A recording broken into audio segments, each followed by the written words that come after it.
Aboard!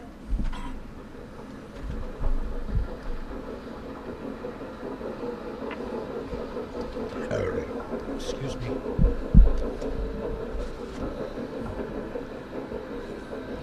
Next stop, Chicago Junction.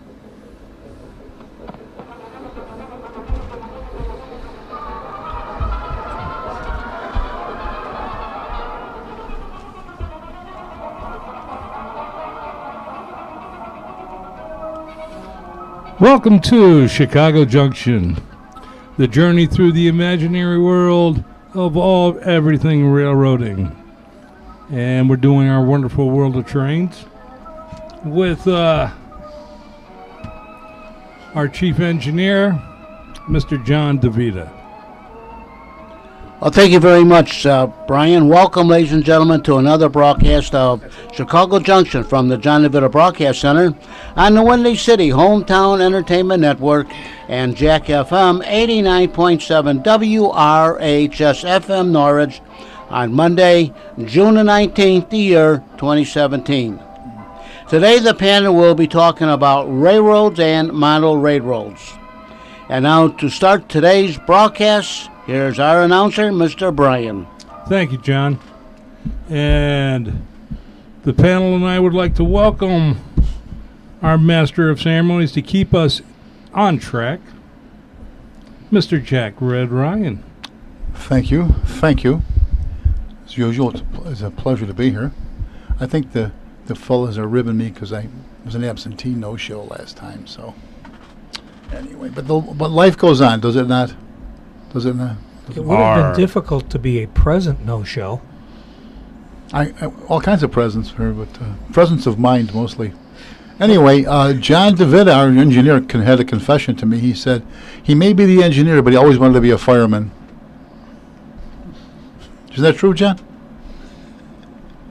Yes, well, I enjoy being an engineer for radio broadcasting. But not that kind of fireman I'm talking about. Oh, yeah, you're right. Yep, I'm always ready to be a fireman, that's for sure. They ain't funny when you got to explain them, you know. Anyway, June the 15th, beware the Ides of June. We're heading into looks like going to be quite a summer it's going to be, since it's not even officially there yet. And, I might add here a little programming note. Charlie Johnson, the struggling actor who does our opening recording of, all aboard and all that, he threw out the first ball at the White Sox game today, part of the American Legion. Anyway, thanks, Charlie. Thanks for your service on the mound today. Must have brought the Sox some luck anyway. Okay, should we go around with a Musketeer roll call first? Which way are we going to start? Okay, to my right. Good evening. My name is Kevin Berry. I am a retired sergeant from the Chicago Police Department and a lifelong Lionel fan, collector, and operator. I'm Ron Stoch, retired library director, and HO modelist, and just generally love trains. Hi, I'm Cubby. Where's Karen? With Jimmy. Behind the bleachers. With Dave Daruszka, retired locomotive engineer, comedian extraordinaire. A legend in his own mind. We'll leave it at that. Brian Valleau, retired Navy locomotive engineer conductor. I belong to several love train history, and I play with my Lionel, and also a volunteer for Operation Lifesaver. Hi, this is Doug Kaniuk. I'm with Railroad and Shortlines Club of Chicago, longtime N-scale railroader, rail fan, and the other troublemaker. Okay, this is back to Jack Ryan, troublemaker in chief. And my only connection here is my family worked for the Chicago Junction Railroad. My grandfather, uncle, cousin all worked for that little operation for years. And the highlight of our summer as kids was their picnic. They'd charter a train, go down to Michigan City for the day, which was beautiful in Washington Park in those days. And anyway, here we go. Okay, where do we want to start? Any big topics or anybody want to? Who's the leadoff man today? I'll go ahead. Doug, okay. All right, first of all, good news, a new Shortline in Chicago called the Chicago Rail and Port. It's taking over switching duties from the big gravel plant that's at the 106th and the Calumet River. It's just north of 106th Street, East 106th Street. So it's got about 3/4 of a mile of track and it interchanges with the Indiana Harbor Belt. They actually started on June 1st, finally got around to filing the papers with the STB. Yeah. So, yeah, good news. Another short line. A little switching operation. It's better than nothing. Yeah, they're on the east side of the river, Yeah. where the old Charmeuse plant used to be. Yes. So, and I got some other stuff. Union Pacific lost their bid to double track through Oregon by Dallas, Oregon. Apparently, they didn't like the idea last year that an oil train derailed and caught fire and set the river on fire. So they were denied the ability to double track through there, and they were told that if they don't like it, they can go back to the appeals court and complain. So they were ruled against it. And interesting, all the groups against them was Columbia River Keepers, the Oregon Physicians for Social Responsibility, Confederated Tribes of some Indian Reservation, the Yakima Nation, City of Moiser, Confederate Tribes of Warm Springs, and Columbia River Intertribal Fish Commission and the Oregon Wildlife Commission. And Burger King. Yeah, probably. Why not?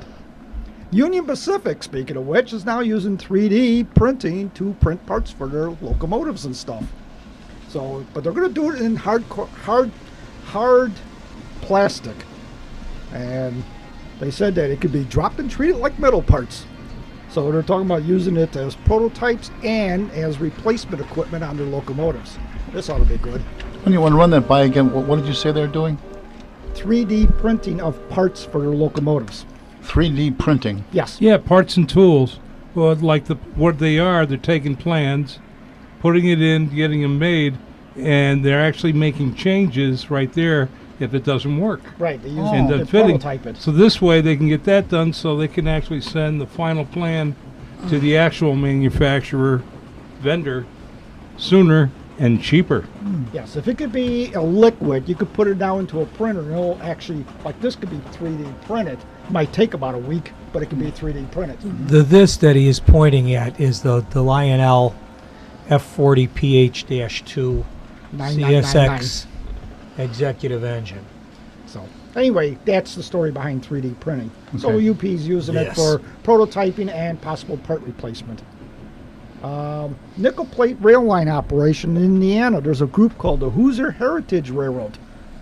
And they're trying to do is get the mayors of Fisher and Noblesville to stop tearing out the track and preserve it and put the trail next to the track so that they could run operations between Kokomo and Indianapolis at some time in the future. Well, yeah, it goes to that whole court case that's been going on, and somehow even the mayors are saying, nobody wants to ride a train, la. They finally had public hearings, and they've been overwhelmed at those public hearings. I mean, literally, crowds went out the door from the different neighborhoods. They're saying, why? We want a trail. We know this is profitable. A trail is not going to be profitable, and you're not going to get in a good crowd of people. So were these NIMBYs or whatever you want to call them? Yeah, They were NIMBYs. against removing the train, or Yeah, well, they wanted to remove the track and just put a trail in. yeah. They figure that's going to bring in all the Big bucks. No, Big I bucks. think what Brian was saying, that the people that showed up were in support of The railroad. keeping the train. yeah. That's what I meant. Right, it's the politicians who are like, oh, well, who needs the It's train? hard to tell sometimes. And what it is, it's the NIMBYs that initiated that. That and some of those liars from the former members. Yeah, they got- Because FRA cleared the museum of any wrongdoing. And the politicians aren't listening to that. there was a whistleblower situation where former members complained about the unsafe conditions at the museum, unsafe equipment, malfeasance financially, and I believe all that was kind of like smokescreen. Yeah, because FRA was there and did the whole check and cleared them of it. Isn't the Kokomo to Indianapolis run one of the feeder lines to the Indiana State Fair? Yes. Yeah. It says here that the trail would cost $9.3 million to build. So it's a matter that people look at it and say, okay, who's going to pay for that when that's already in place? So anyway, here's some good news. In Belgium, the maker of AB InBev Brewery is now running a beer train to their distributor. I thought that was good news. That's extremely good news.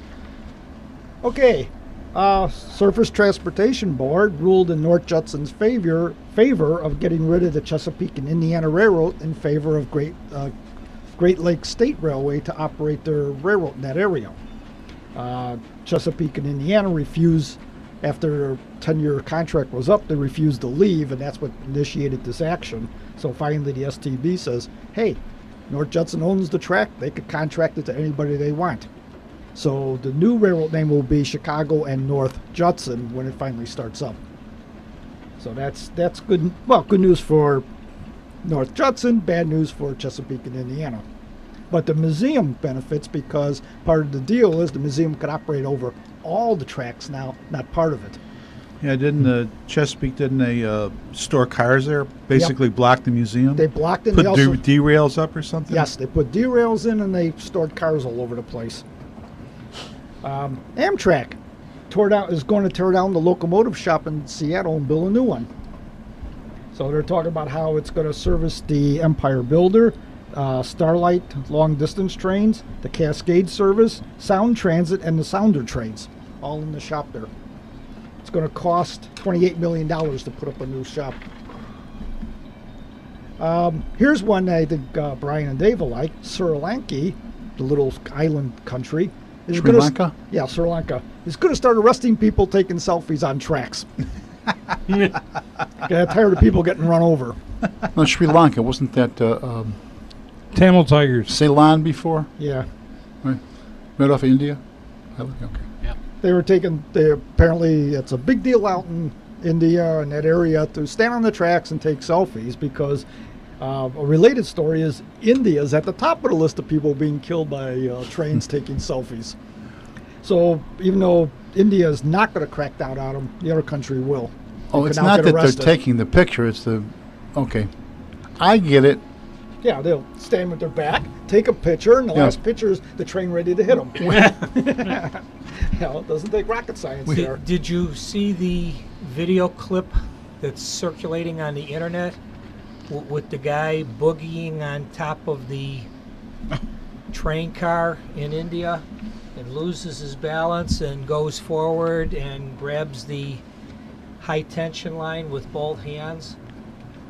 I saw a similar one. I didn't see that one. It was a brilliant end to his routine. If it's the same one, yeah, I saw it. Yeah. I sometimes play it in my class. I go, here's something you guys don't want to do. And was that India or somewhere else? It was in India. The guys, people were trying to get him off the train. Yeah. He reaches up, grabs the thing. You see it's like watching lightning go through. It was an electrocution. Then when he's done, the hair is on fire, the head's on fire. And then I'll say to the class, want to see it again? And of course, every hand goes up. So, okay. Belt Railway of Chicago finally let the contract go to WABTEC to put in PTC. And they cited that they're hoping to have this done by the end of 2018.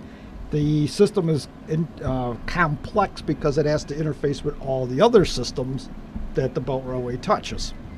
So that's why it's going to take so long to put in. It's a $22 million contract. So that's interesting. That's good news for Belt Railway. It's good news for WABTEC. R.J. Corman celebrated 30 years as a shortline operator. And they operate 11 short lines, about 1,000 miles worth of track. They started running something called the Tennessee Terminal down in Memphis. They just took over the Central Kentucky lines, consisting of about 150 miles of branch tracks. And they just recently, as August 2015, picked up 78 miles worth of track in North and South Carolina to operate. So they're on their way to becoming a massive shortline operator. They also operate a dinner train. Yes, they do. They're also track gangs, the subcontractors for repair and track.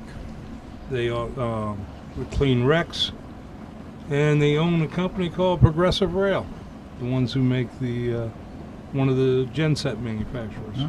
Doesn't Progressive Rail also provide some short lines and switching? I know they do switching. Well, that's where they got some of the short lines from. Okay. All right, Omnitrax operates the Hudson Bay Railway, and currently it's shut down between Avery and Churchill. And the reason is they had flooding and washouts, and they have no idea when that 28 miles is going to be put back into service. And apparently the people on the Churchill side are bent out of shape and want the Canadian government to jump in and help repair, because that's their only way they can get to the outside world right now. So here's a case of a rail line being necessary to people, and it doesn't work. Yeah, I read that they depend on it mostly for vacationers coming in. Yep, it's a big tourist thing. The track bed has been washed away in 19 locations, and 5 bridges are damaged in that stretch. So it's Where is this actually now? In Canada somewhere? This is up in Canada. Where about? I mean, Manitoba. Manitoba, yeah. Yeah. It's a Hudson Bay, right off the Hudson Bay Lake. Or whatever that is up there. Lake, ocean. Hudson Bay. Water. Hudson Bay. Oh, it's really an inland sea. One of more the like- older Hudson Bay engines is sitting down at Omnirail on 104th Street between Torrance and Muskegon.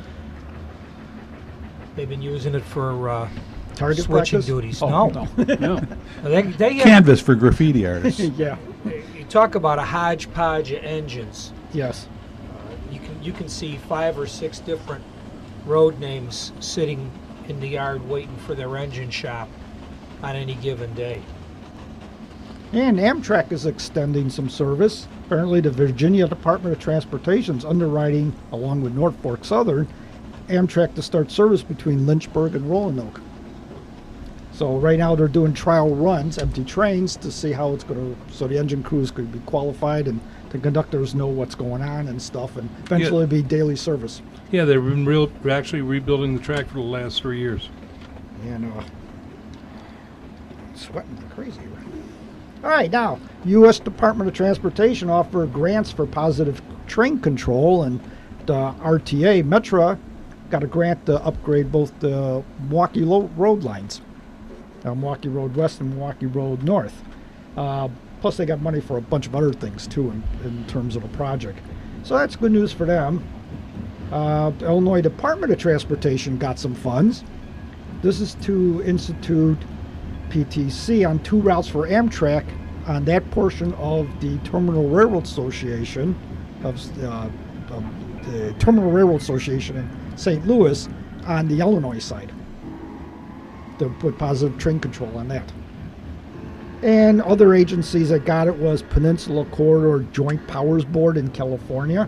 That's between San Jose and Gilroy, California, on the UP line. That one was interesting because the article talked about how those guys actually got to stop the train, shut off the one control, and flip the switch to the other control, then start up again and keep going because they switched territories. And this was supposed to eliminate that. Southern California Regional Transit Authority, that's Metrolink. Florida Department of Transportation for the Central Florida Rail Corridor between Orlando area. South Florida Regional Transit Authority. Massachusetts Bay Transit Authority, Maryland Transit Administration, that's basically MARC in the Northeast. Missouri Department of Transportation, that's for the Kansas City Terminal. They're going to put PTC on that tracks because Amtrak uses it. Excuse, PTC is Positive Train Control. okay. New Jersey Transit Corporation for basically the whole state. Rio Metra Regional Transit District. You know who that is? That's the one in New Mexico. The rail runner out of Albuquerque. New York State Department of Transportation, the Hudson Line. Oregon Department of Transportation. This is for up in our side of Vancouver. And then the Tri-County Metropolitan District in Oregon. And let's see, got a couple more here. Southeastern Pennsylvania, that's SEPTA. Capital Metropolitan Agency in Texas, that's for the line between Austin, Texas, going northwest out of there. And that one has actually 2 freight lines on it, Austin and Western and Texas Central. And then Utah Transit Authority for their commuter operation up to between Provo and Ogden and Pleasant View. So that's what's doing there. I got one more. Here's one for you, HART. You know what HART stands for? H-A-R-T. Honolulu Authority for Rapid Transportation. They are building a elevated line in Honolulu. Expected to open in 2020.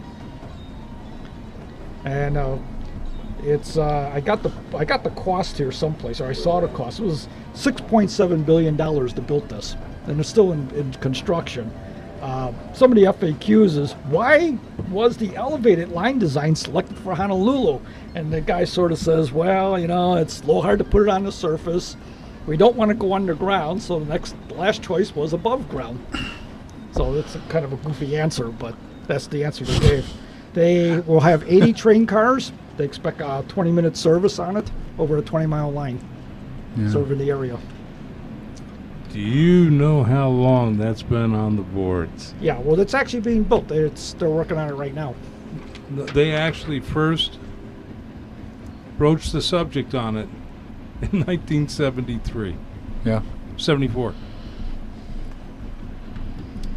So that's the Honolulu Authority for Rapid Transportation. That's the actual name. They run buses and they run con games. What's the on-demand service for the handicap and stuff like that? Sort of like our RTA here. For poor guys who can't walk right or something. Or something like that. Can't hear right. It's been 35 years since I was in Honolulu, and I can't imagine them trying to add more vehicles on the surface. Yeah. Back then, much less now. I was there last year, and it was just like you said, rush hour time or something. It was big parking lots everywhere. I mean, any time of the day, downtown Honolulu was just as crowded and cramped as downtown Chicago. And believe it or not everyone is there to go vacationing. People actually live there and work there. Book 'em, Dano. I'm looking at the clock, so let's go with that. That's 5 All minutes. right. Now a word from our sponsor. Oh, one more thing. You said book 'em, Dano. Do you know what Jack Lord's real name was? John Ryan. How about that? That's a little bit of tidbit of trivia for you. Okay, let's go back to trains. What? Go. All right. Doug's pointing at Kevin. the Lionel Legacy F40 PH-2 in CSX Executive Fleet coloring. So it's in Baltimore and Ohio enchantment blue with insignia yellow markings, and it was issued as a 2-engine optional set, 9999 and 9998. The controls are hidden at the back of the engine underneath the three fan panel at the end of the hood. And it's a well executed model. Every place there's a section on the roof that should be able to be lifted off by a crane. There are lifting eyes. It has SD type trucks underneath it. A 5-horn set. It does have an air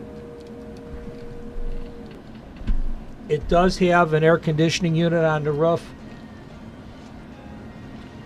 Wouldn't want those little plastic guys to get hot in there, would you? I stand corrected. JP trucks. I was looking at it from the side. It's got a razor type antenna on the hood. 2 guys in the cab. Really nice detailing on all the rails and the hand grabs. Brian's snickering at me because once again I've misspoken. I did have the opportunity to get it out on track a couple of weeks ago. Good speed and pull over a wide range of power. Put the 2 units on track about 1.5 feet, powered them up, and they were in sync right out of the box, which is really surprising. Now if I can just beg and plead my wife for the $1,600 to buy the cars to go with it, I'm in good shape. Otherwise, it's going to be running the B&O passenger cars that go with the RF-16 Baldwin Sharks. Well, you ordered them, and you say, when they show up, say, oh, look what followed me home. Can I keep it? I just bought her a brand new Buick Encore a week ago Monday. I don't have a lot of pocket change for the next couple of years. Well, we can always start up a GoFundMe page for you. Yeah. Good luck getting the first $2 out of Uncle Brian. I think Brian will be the biggest contributor. Okay. Next up. Yeah. Okay. Brian's dying to say something. Go ahead, Brian. No, I'm good. All right. The only complaint I have about the engine is that the cover panel for the 3 fans is extremely tight, and when both engines, when I opened it up, I did chip the paint off the panel. So there's supposed to be a fix coming down the line from Lionel. What they did different on this one is there's actually little curved prongs on the front end, which make it a really, really snug fit. But it's a beautiful engine. I mean, detail-wise, can't fault you. I mean, it's great for rivet counters. Tell us about your little car. Well, see, I'm just a little workman. I happen to have a large-scale G-gauge car, and it's a hand car that Lionel produced. And this one's from 2002, and it came from their Disney collection that they were making. And it's Mickey and Goofy on a handcart. And it goes with me when I go to the Chicago Botanic Garden. And I run it on the trolley tracks during my time there. And the kids love it. They see Mickey. This gives just as much excitement as Thomas, because we have our own little island of Sodor there also. Mm-hmm. So yeah, it goes around. It can carry another car behind it, but at the 2 figures just pumping the handles up and down, it's pretty good. And I bought it here because we keep saying it, so I just bought it to show our symbol that this is a Mickey Mouse operation. Is Goofy permanently positioned, or can you reverse him? I can reverse him, yes. And then I could turn Mickey's head, so I can run it in other directions. So this way I do proper wheel wear. It's a little reminiscent of the Mickey and Minnie handcar that Lionel came out with that saved them from going over the falls of bankruptcy. Really? Way back when. Oh yeah, that's part of the legend lore of the Depression era. Okay, yeah. Lionel came out with a $1 Mickey and Minnie wind-up handcar, and it came with several pieces of track. That was back when kids had imagination. Right. You know, when you could give them a paper and a pencil and tell them to draw something, and they didn't have a blank look on their face because, well, my computer or my tablet does that for me. No, yeah, the legend goes that, well, they did come up with, they had a circle of track, wind up Mickey Mouse handcar, sold for $1. They made it for Christmas in 1934. And while some people scoff at it, might have saved Lionel, it did provide him with almost $300,000 ready cash by the Depression era money, right? Depression era so money. What would that be today, do you think? Well, what it did, it gave them money to pay their creditors. Right. So all of a sudden they're not in receivership anymore. So yeah, the mouse it saved. I know. Yep. Oh, yeah? Time. Yes, we need. Yes, it is time for station identification. And you are listening to Chicago Junction on Jack FM 89.7, WRHS FM Norge, and the Windy City Hometown Entertainment Network from the John DeVito Broadcast Center on Monday, June the 19th, the year 2017. And this is Jack FM 89.7, WRHS FM Norwich, Illinois. And now back to Chicago Junction and our panel. Okay, Bri. Okay. Union Station's $1 billion vision. Residential towers atop the historic terminal. Mayor Rahm Emanuel and Amtrak CEO Wick Moorman announced Thursday, that was back on April 25th, that Riverside Investment and Development will lead in the construction of a $1 billion project to rehab Union Station and redevelop some of the area around it. The project is to be completed in 3 phases over 6 years and is expected to break ground on its first phase by mid-2018. Riverside CEO John O'Donnell said the first phase will be privately funded and that Riverside and Convexity Property, there's a name for you, have enough equity committed to cover the cost. O'Donnell did not say how the $1 billion total cost will be divided among the 3 phases. Renderings released by the city show new office towers on land near the station, as well as 2 residential towers on top of Union Station, which filters through more than 40 million passengers a year and is the 3rd busiest train station in the United States. Although O'Donnell said the conceptual plan will change over the next year, the renovations definitely will include better street entrances, making it easier for pedestrians to get in and out of the station, especially at rush hour. And I guess Amtrak is in the process of moving the events that they have in the Great Hall into a separate room. So the Great Hall will no longer be closed off to people who want to catch the train, which is why they put Union Station there in the first place. The 3rd phase would add a retail and residential tower at Jackson and Canal Streets. And Riverside estimates 7,500 construction jobs will be created. The number of permanent jobs is estimated at 7,000 to 8,000. So that's what's going on at Union Station. Now, Metra plans to decrease electric service outside of Hyde Park has some problems. This is from DNA Chicago online newspaper. Metra has proposed sweeping schedule changes on the electric district services that will increase service to one neighborhood, decrease service to other neighborhoods, and fully eliminate weekend service on the Blue Island branch.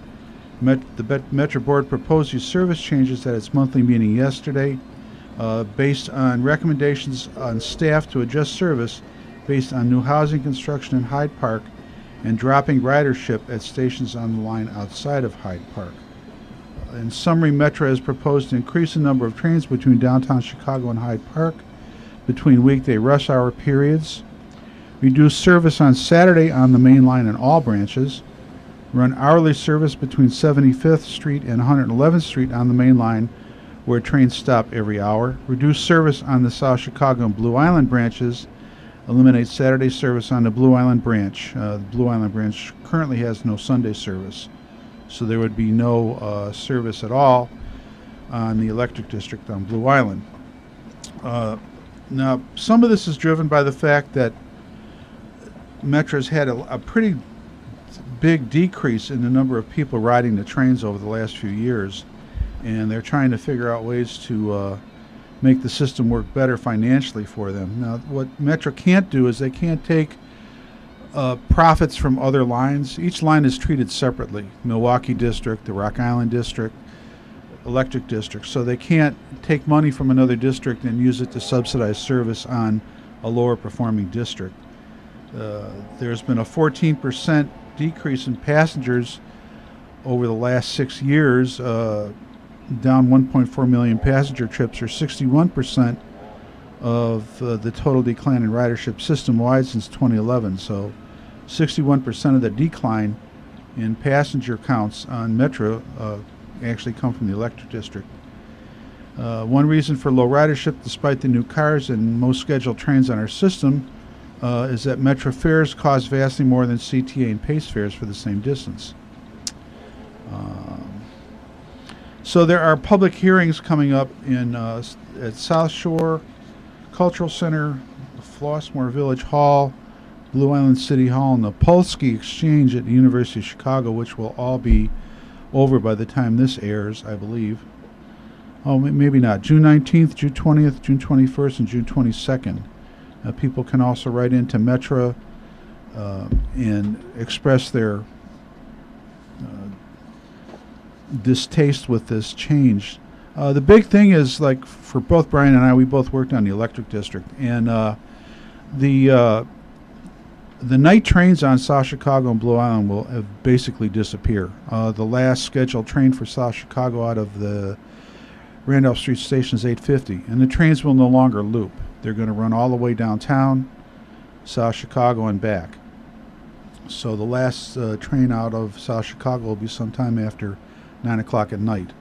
And Blue Island, I know from experience, the passenger counts on that line, basically the crews would beef them up to make it look better.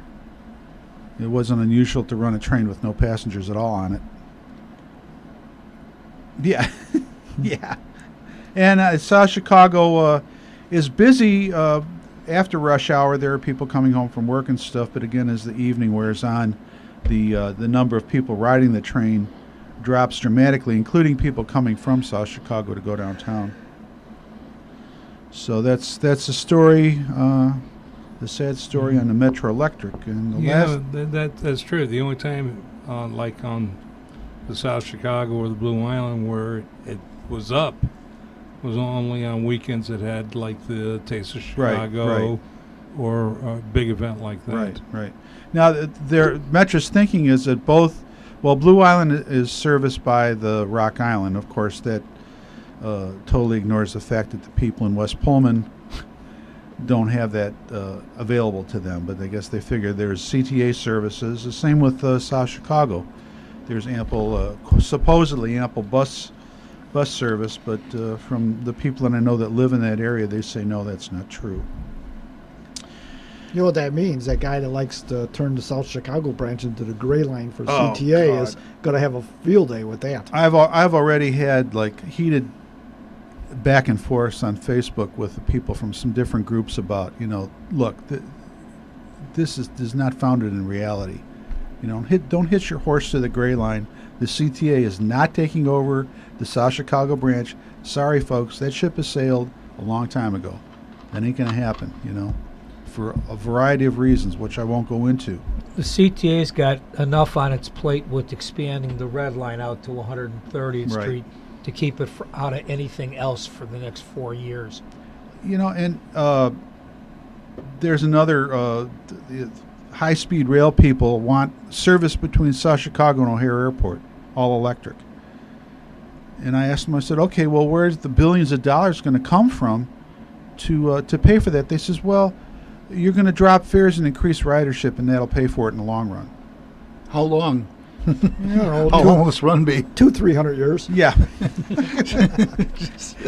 You can't talk sense to these people. They're in another world, Yeah, but money, no money. Money, it doesn't matter. We don't care whether.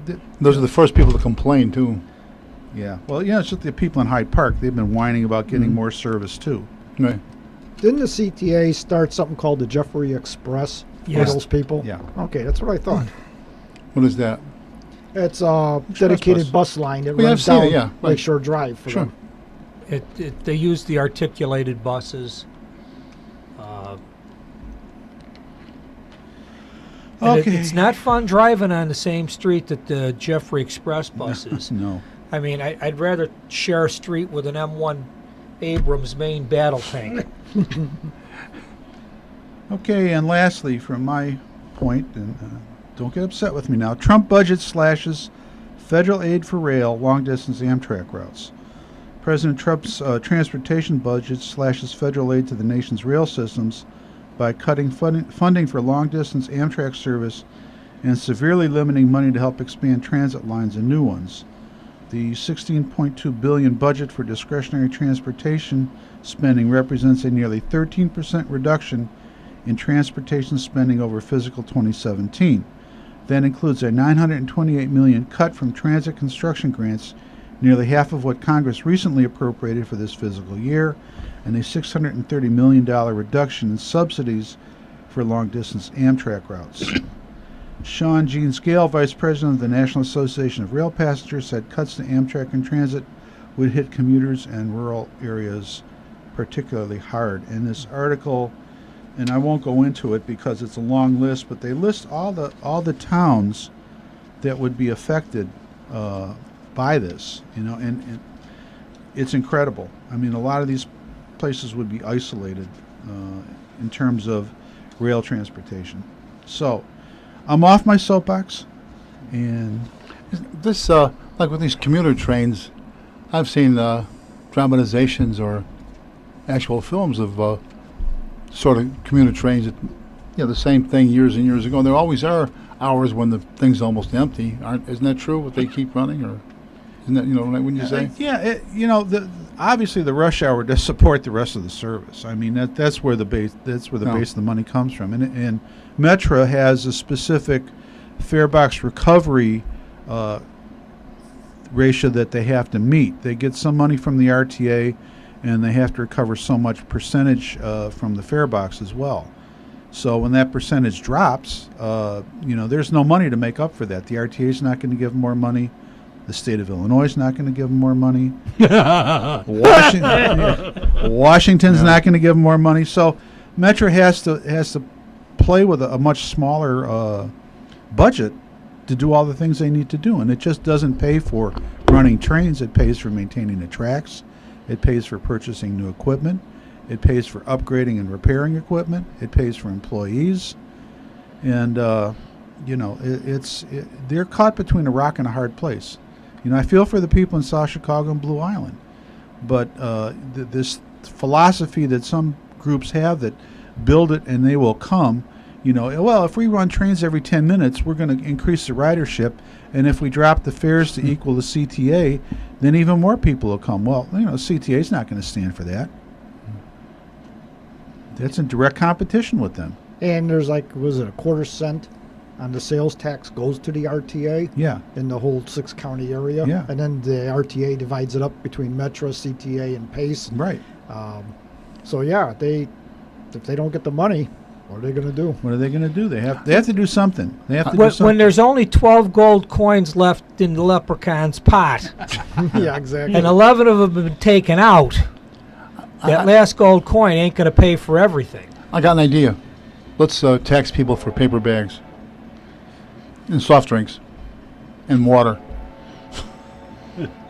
And property taxes. Yeah. Dave and I stopped at the 7-Eleven just before we came over here. Yeah. And I got a bottle of Coca-Cola. It was a 20-ounce bottle. It was $2. I says, when we come up here next month to do this show, this is going to cost 20 cents more because of the soda pop tax. I think the 1st of July, I'm going to be drinking a lot more water. It's still a That beverage. you bring from home. But it doesn't have any sugar in it. Tap water. But Chicago taxes the bottled water at 5 cents a bottle. Yes. Well, I'm gonna get myself a traveling cup. It'll cost me $10 one time, and I can refill it until my hands fall Hey, off. come on. You're with the Boy Scouts. Canteens. What's wrong with that? DuPage County's not that far from here. Yeah. I'll just go John, there and stock up When once was the every last month. time you got slapped in the back of the head? I don't remember. I got hit too many times. Are you up, Tom? Oh, Tom. You up? Oh, right. You're up. Ron. Okay. Ron, you too, Ron. Now, Tom, sit down. I'll go one step. Sorry. I'll go one step farther. I buy all my stuff in Lake Geneva, Wisconsin, up at Walmart. There, you don't pay tax on anything that goes in your stomach other than potato chips or popper, but meat, bread, canned potatoes, and all that. That's all tax free staples, up there. That's all right. The Illinois State Police will be at the border Yeah, and right. catch you I for was just gonna smuggling say, food. now that you admitted it, John, you're going to get a tax bill in the mail. Yeah. We've got a good governor up there in Wisconsin. Scott Walker is for the people of Wisconsin. I wouldn't say that because I tell you, for the last 3 years, I got a decrease in property tax. Not much, but I did get a decrease. It's better than a poke in the eye with a sharp stick, right? Ron, are you up? Okay. Actually, this article I found interesting. It was in Train Magazine, and they talk about that the railroads use AccuWeather, which we all tend to do locally to see how what's happening with the weather outside. For trains, tornadoes, flash floods, and high winds are the most dangerous weather conditions. And in this article, they talked about a EF5 tornado, which was on the Golden State route, and it ended up killing 11 people, but and it was near Greensburg.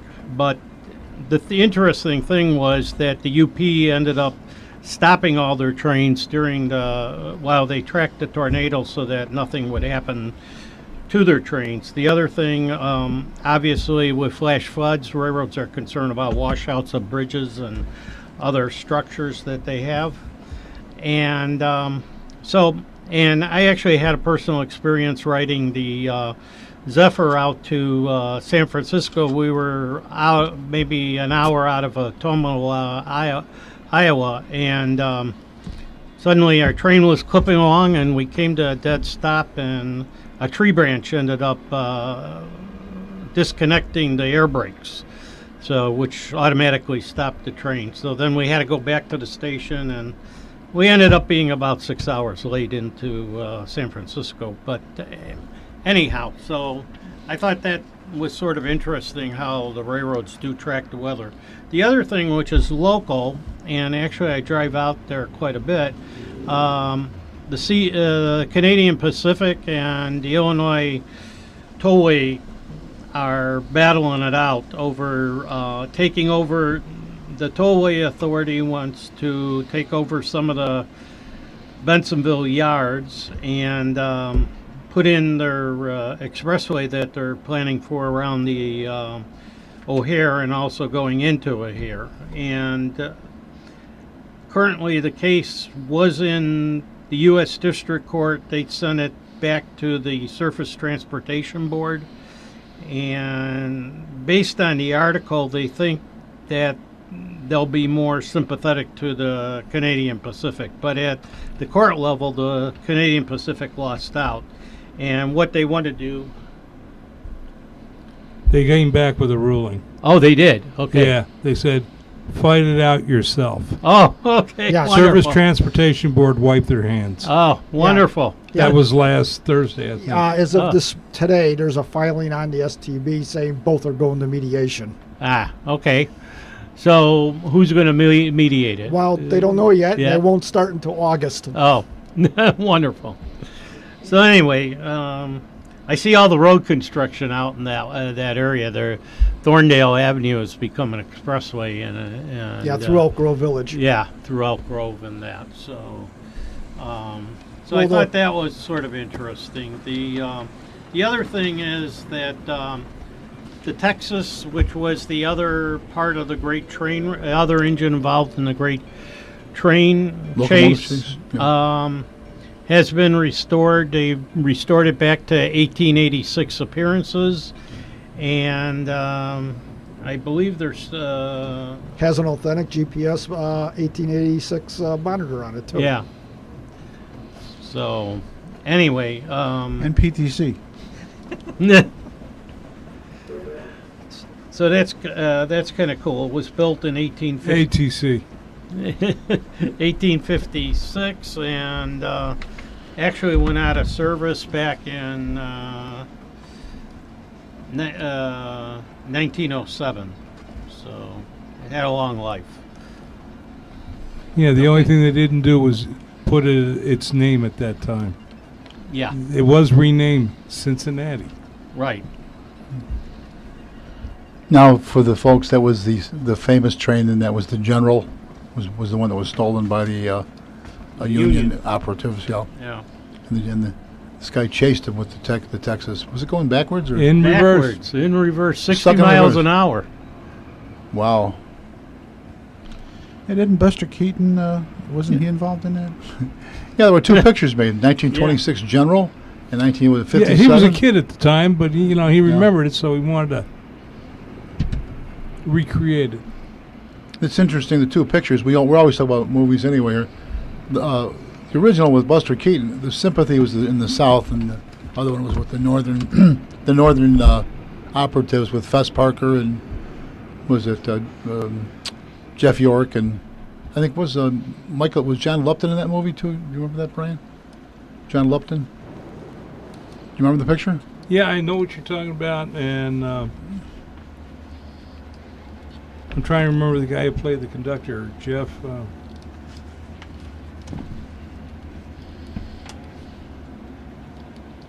I'll probably remember about 2 o'clock. Jeff somebody? In the morning.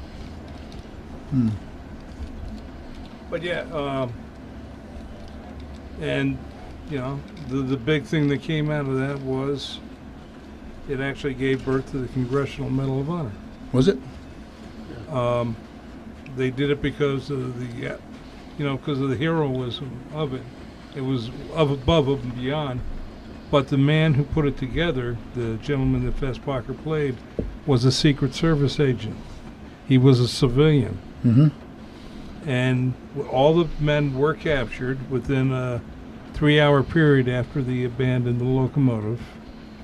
And half of them, including Anderson, yeah, were hung. And there were 6 that still that lasted the war. But he was non-military, right? He was non-military. He's Secret Service. Yeah, okay. And so he did not get. He got verbal recognition, but all the soldiers were awarded the first Congressional Medal of Honor. Got some steam news for us? Oh, I got a lot of news. Go. We're going to start with Metro cars. Metro system from Washington, D.C. The old 4,000 cars are going out and they're being scrapped. Well, there's a phenomenon, that goes on with shopping malls. They have pop-up vendors. They put in their tables and such like that. Well, they decided to do a little bit of class, and they are making vendor Cossacks. And they're slicing 4,000 series cars to make Cossacks. Kiosks? Kiosk. Okay, Cossacks. That's Cossacks, those are Russians. big tall hats. Taras Bulba. Yeah. You got big Russians bending over there. All those right, selling us. All right. Sorry about that. Kiosk. Chicago. We speak our own Sorry. And I'm not from Chicago, so I don't know what my excuse is. Guilt by association. But you pronounce it right. I like that. And then, but the 4,000 series, so they are cutting them up, and they're going to square there in Grosvenor Strathmore Metro Station, and they're going to try the kiosk there, selling food and other such. And they found actually a long lost steam locomotive has finally been bought up from the D, or at least a piece of it. They got the trailing truck. That's a good start. From a Pacific that plunged off a bridge and sunk in a river in 1939. And it's seeing the light of day for the first time in 80 years. Well, they were working on the river, sort of like dredging and such, and... What the heck was that? I don't know. Let's bring it up and look at it. And that's what they did. They bought it up. And it's been underwater, so... Where's this? This is in Portsmouth, New Hampshire. And it will be going to the Railway Museum there. And a couple of other associated pieces that came up with.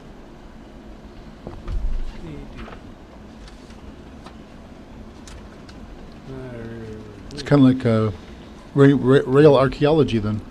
The first of the circus train cars have been sold. and a lot of them are on their way up to Oak Island Yard outside of Newark. Newark? Are you Newark. referring to the greatest show on earth now? Is that Stoch, yeah, the greatest show on earth. Yeah. Good old Barnum and Bailey.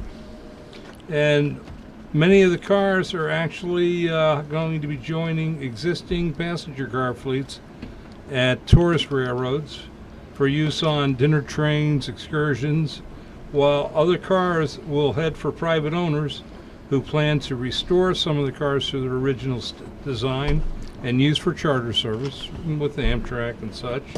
In other cases, the rail operators are just scooping up the inventory of parts.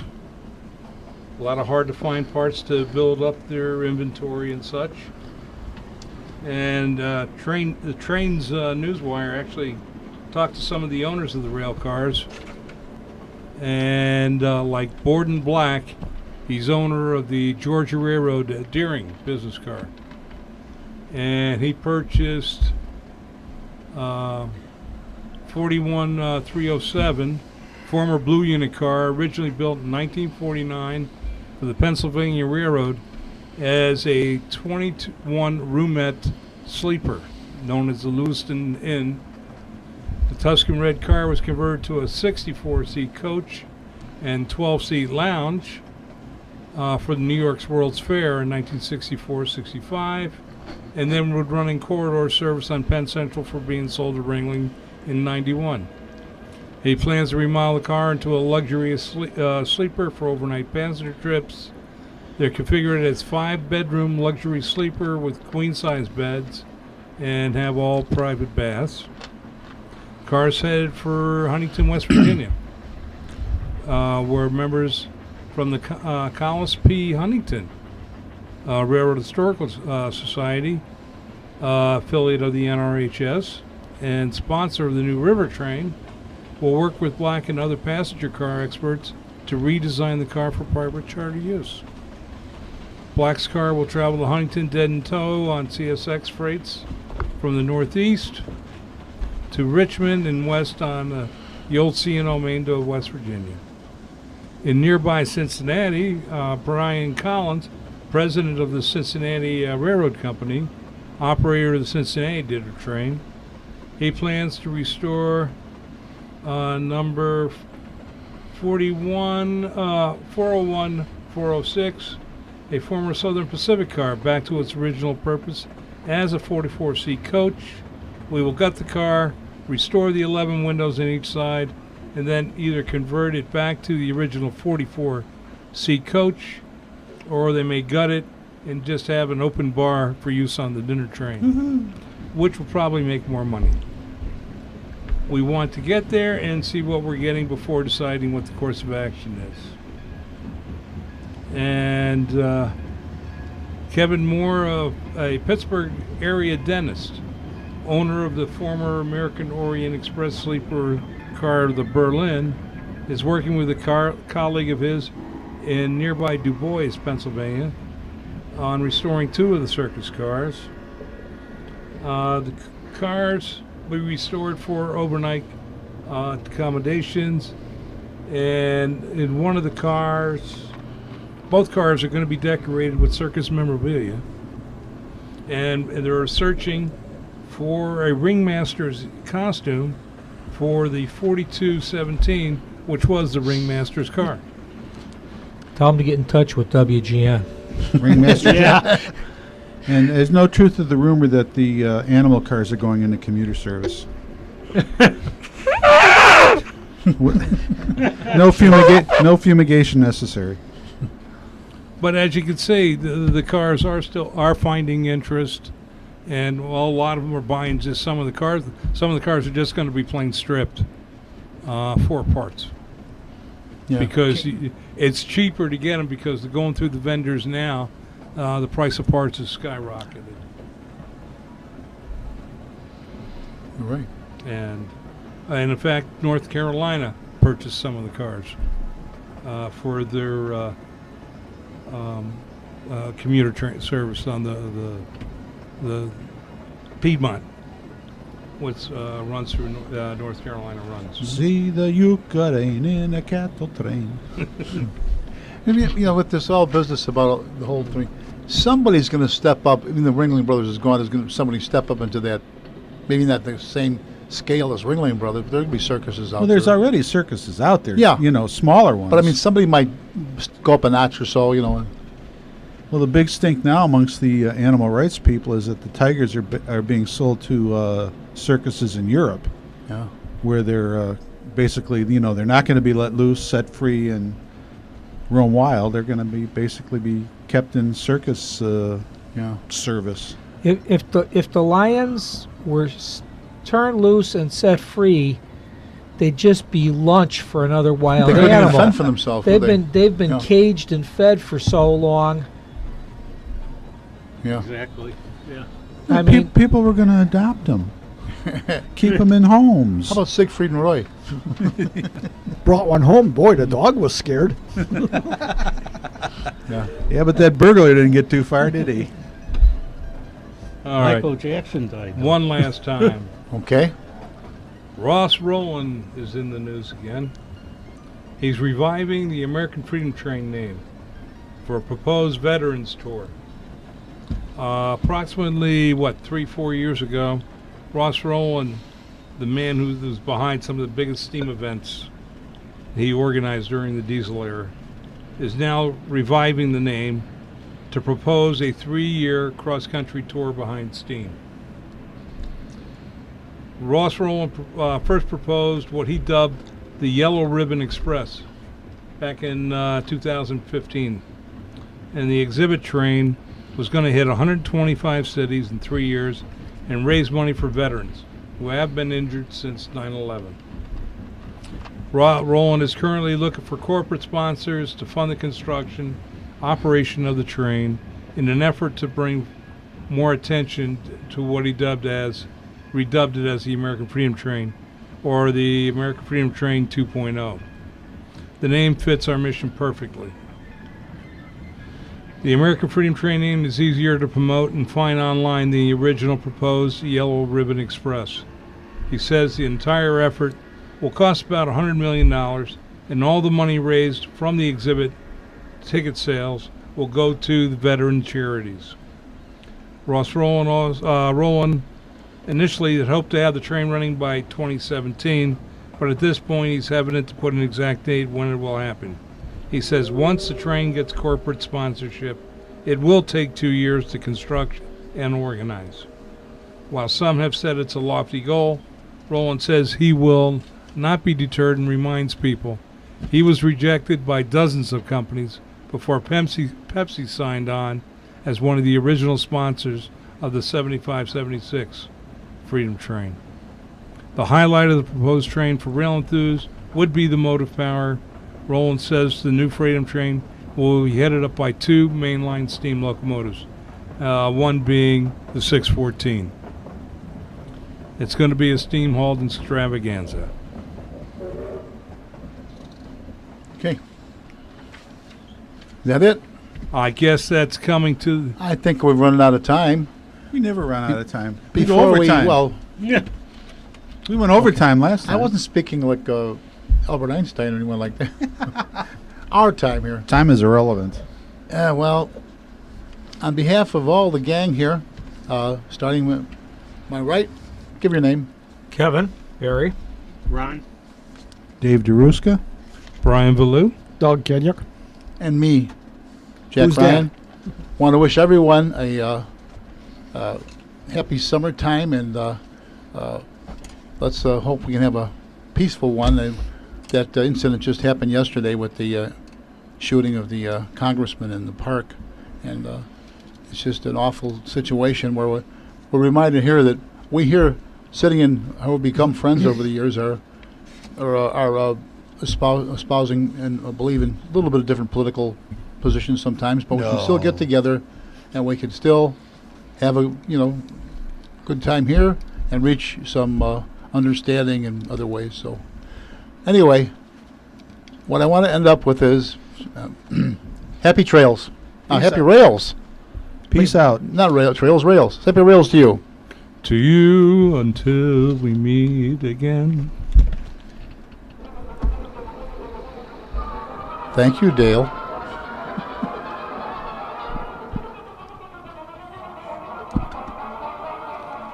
Well, once again, we're pulling into the station, and thank you for listening to Chicago Junction.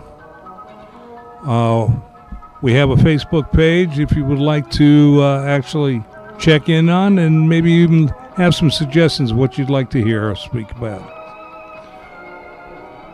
From the rest of the panel and myself, we want to say thank you and good night.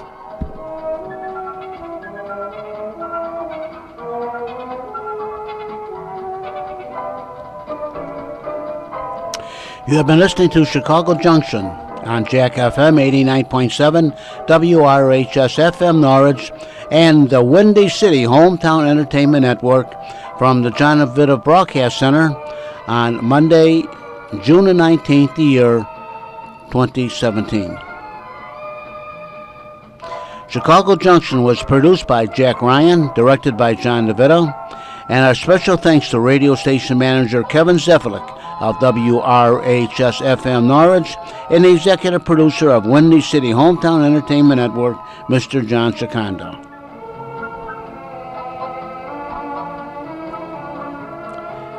This broadcast was pre-recorded on Thursday, June the 15th, the year 2017. Until next time, friends, please be safe and thanks for listening. And happy rails to you.